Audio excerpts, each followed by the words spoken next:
Also, the great thing with this, if you go into your tunes, into whatever music's playing on your iTunes, you'll see there at the bottom there's a full red triangle with 3 red circles.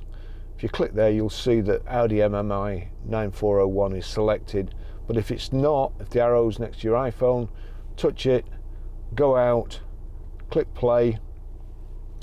Now if you go to media and then source, again is the top right hand corner, and you'll see there it's on external audio input at the moment. Turn the selector, select your phone, click OK, and then